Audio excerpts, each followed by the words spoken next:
So we're going to continue on and talk about communicative competence and non-linguistic factors. The objectives of the part of this session is for you to identify the non-linguistic factors that account for variation in language performance and acquisition. Okay, and here are some of the guiding questions that we're going to think about and try and answer. Why do individuals have different levels of success in learning a second language? What non-linguistic factors account for this variation in language performance and acquisition? And you can probably think about yourself and how successful you were in learning a second language in high school. I know many of you took a second language in high school, possibly Spanish or French, mostly. And think about how successful you were during that time in learning Spanish or French, and also remembering and having the ability to use that language afterwards. Okay, so there's lots of non-linguistic factors that go along with your ability and performance in a second language, and those are things that we should also be aware of as teachers of English language learners, because those can also have an influence on English language performance. The first thing we're going to get into is the age factor.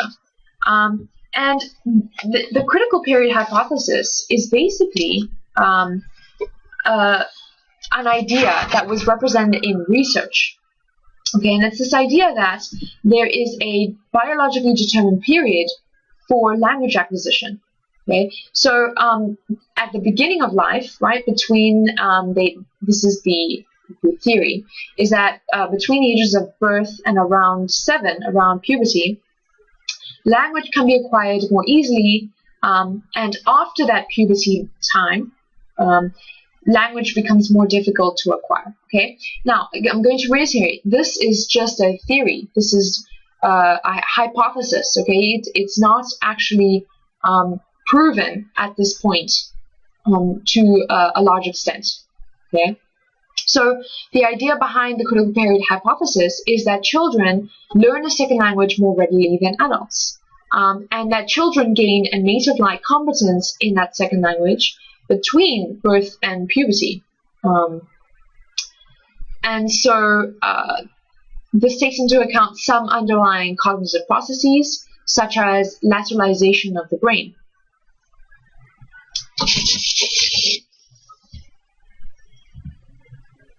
So I'm gonna show you 2 clips. First is a speaker who's actually agrees with the critical period hypothesis and who provides some evidence for why she believes that it holds true.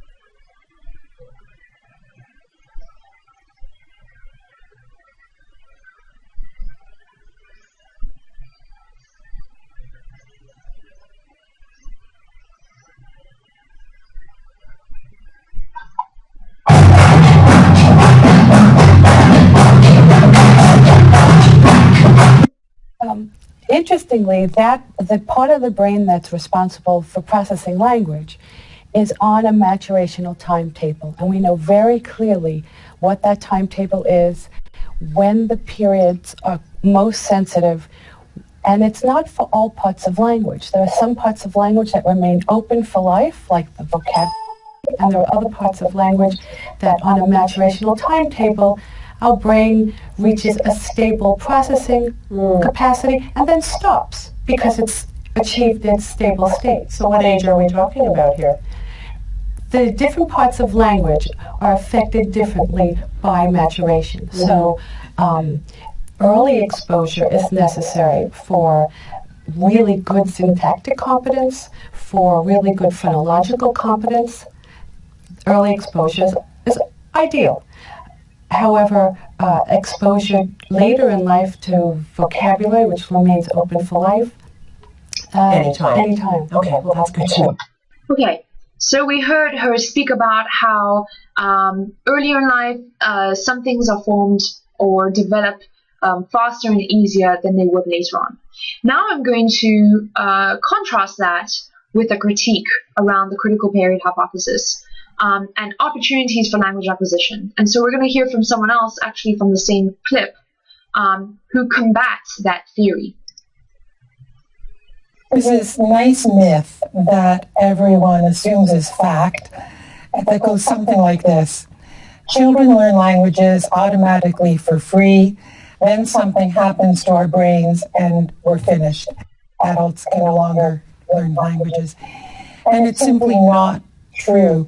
Children are given the opportunity to learn languages in a way that supports every part of this very difficult task.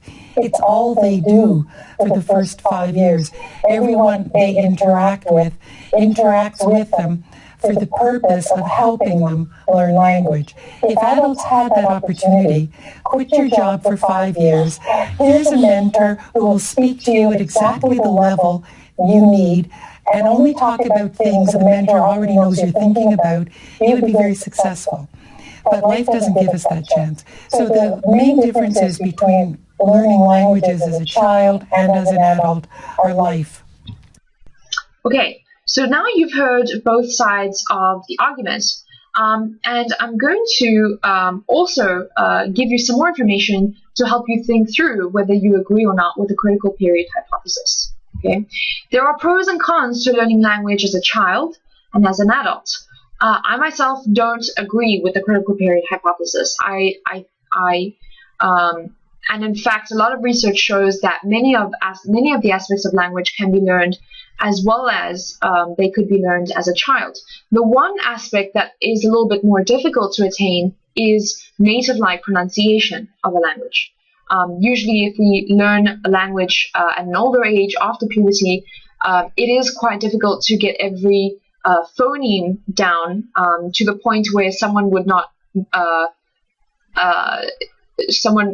be able to identify that you are not a native speaker or not a native speaker of that language. Okay, so let's go into the pros and cons related to language learning as a child. Okay, so children, because they encounter that second language at an earlier age, have more time in which to learn that language. Okay, so their length of acquisition is greater.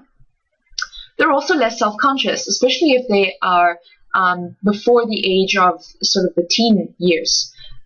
They take more risks. They're less self-conscious. And so they're willing to sort of participate in conversation and try things out, even though it may not be correct.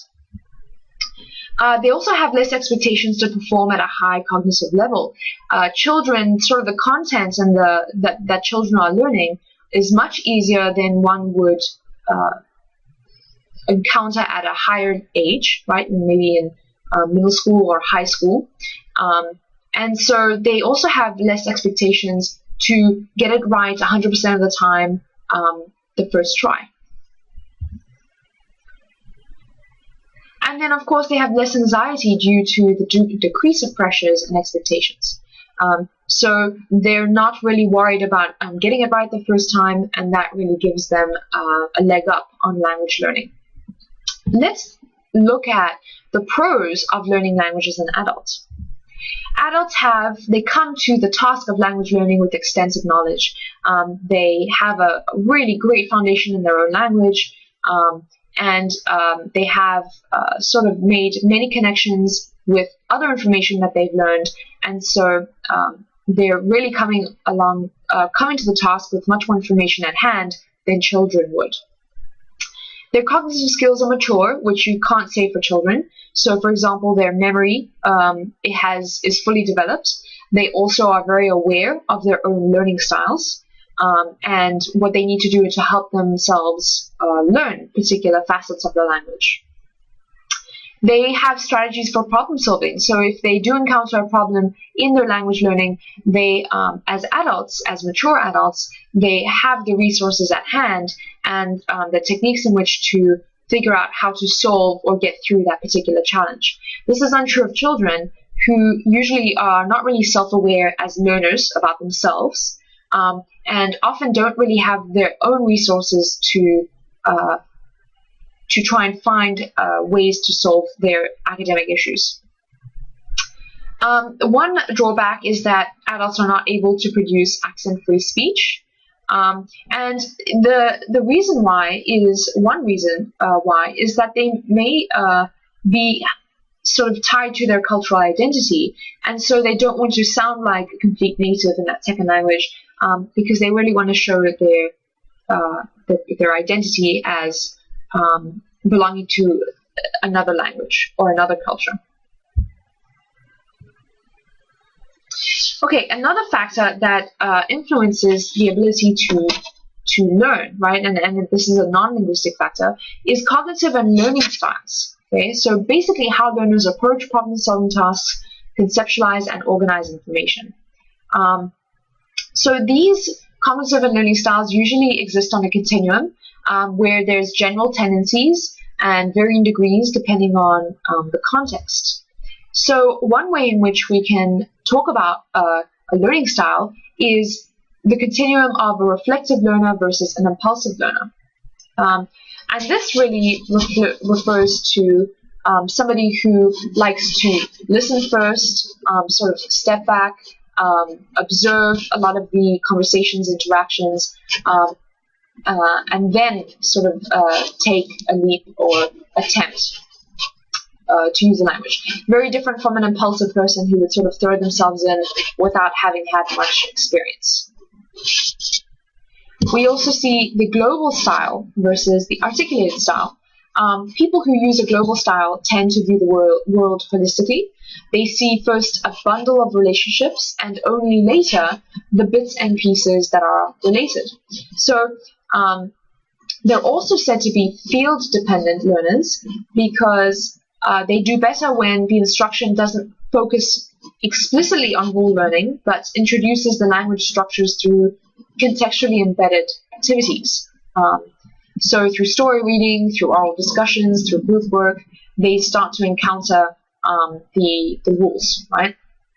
And they can sort of put it together for themselves. This is very different to the articulated style or field-independent learners.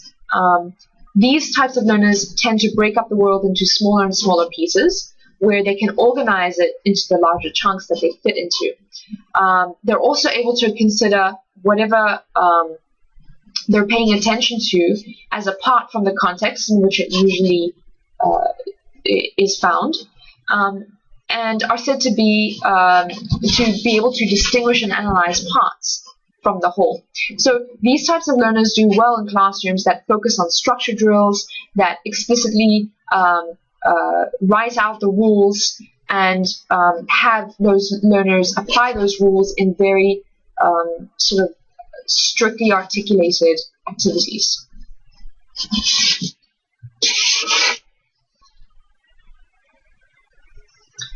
Okay, the next non-linguistic factor is personality.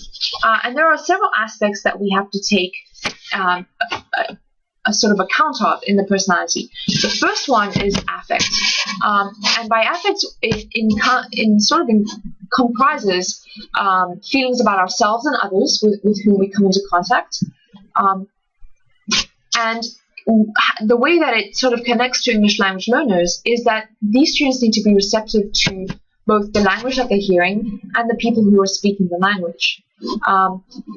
And they have to be responsive to the context where that communication is taking place, so that they're willing and able to place certain value on the ability to interact in an interpersonal exchange.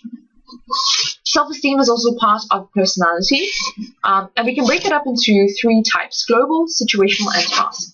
So global self-esteem is sort of a general and prevailing assessment of your own worth over time and across situations. Okay, situational is your appraisal of yourself, of your ability in particular life situations. And then a task self-esteem is your appraisal of your performance in one task within a specific situation. So, for example, the skill of reading in school, right? So, even though your task self-esteem may be low for a subject such as math, like myself, my self-esteem is not very high in math.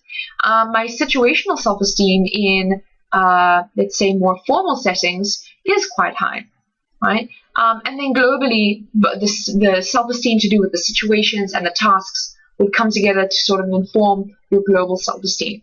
This affects English language learners in the way that they might be good at one subject versus not in English, or good in situations where they're more structured versus those that are less structured.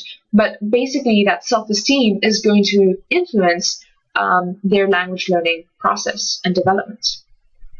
Inhibition is another part of the personality factor, and this relates to the process of building up defenses to sort of ward off those negative experiences that might come from language learning, and putting yourself into situations where you have to be spontaneous. Risk-taking is something that is paired with extroversion, where, for example, the person has a deep-seated need to receive ego enhancement or a sense of wholeness from other people, as opposed to receiving it from themselves. And so people who are more extroverted are those that are going to take more risks.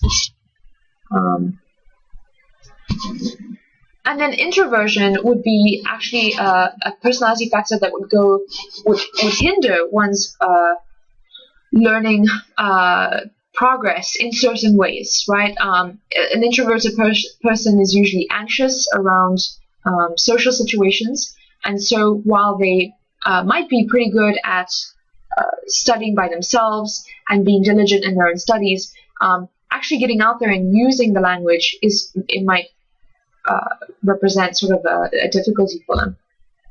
The Myers-Briggs personality types is a test that you may have heard of. If not, I really encourage you to Google it, because they come up with these really fun tests which help you to understand the type of personality that you have and how that goes with different things like the type of job you could get, or other factors that it tells you about.